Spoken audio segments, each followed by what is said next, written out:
Have you ever been watching a movie and noticed that one scene that just sticks with you? A character's action that defined them. A conversation that subtly hints at future events. Whatever form that scene takes, that's what this video series is all about. Capturing and picking apart exactly what makes those moments golden. What better work to start us off than the reigning champion of subtle storytelling, Jojo's Bizarre Adventure.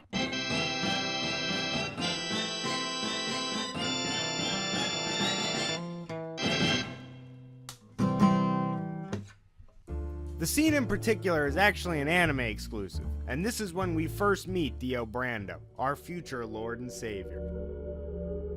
Right after watching Jonathan stuff his face, we cut to Dio in a bar, beating an unnamed man in chess, winning money in the process. When Dio goes to grab the money the man has thrown at him, the guy suddenly shoves his face into his food. While this 10-second scene is easily digestible as it shoots on by, if one actually takes the time to fully dissect it, an amazing piece of visual storytelling can be uncovered. The first thing we see is Dio checkmating his opponent, and from this simple action, we are given two of Dio's most defining traits, his cunning and his ego. The cunning aspect is obvious enough. Dio just beat a man in chess, typically seen as a thinking man's game requiring great strategy. However, Dio's face as he declares his victory is one of smug condescension. His face has "I'm better than you" written all over it, and his sly smile shows the joy he is deriving from having proven himself superior. We then immediately cut to a wide shot of the guy standing over Dio from across the table, and the bar itself. The cracks throughout the structure suggest that this isn't an establishment frequented by upper-class people. This is a hangout for the poor and criminal element. The fact that a young man like Dio would even think to play chess for money here shows the risks Dio must take to earn his meager living. Dio is made to stand out here. His color scheme contrasts the background, whereas his opponent blends in, which represents Dio's status as an outcast. Despite this, Dio is still making sure to come dressed as snazzy as he can, with well-kept hair and bright clean clothes, while his opponent is missing half his teeth. Also notice the framing. While Dio is the main subject, his opponent is shot as higher than him at all times. In fact, when the camera suddenly shifts to an angle that could possibly show him as on Dio's level, he immediately stands up, retaining the high ground. Why is this important? Because it shows Dio's status respective to the other guy. The only time Dio can be seen as on equal footing is while they were playing chess, when skill and smarts determine the winner and loser of the situation. Now that the match has ended, the man is now viewed as the superior one in the class structure.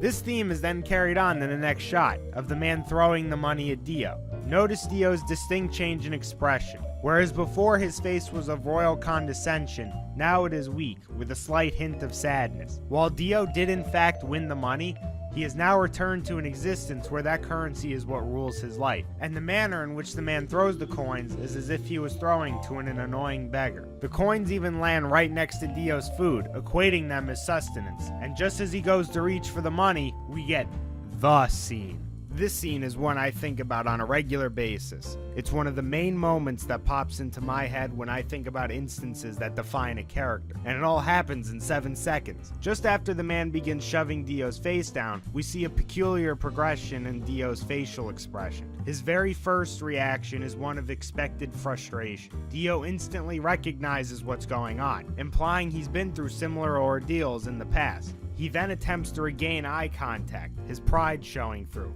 And then it all comes together. The anticipation of pain, the frustration at the situation going on, and his prideful attempts to maintain an even playing field. But he is quickly defeated and his face lands in the food. After the expected pained expression one would naturally have after having their face slammed into a table, we get a shot of the man rubbing Dio's face into the food, like a dog, further cementing the nature of Dio's societal status.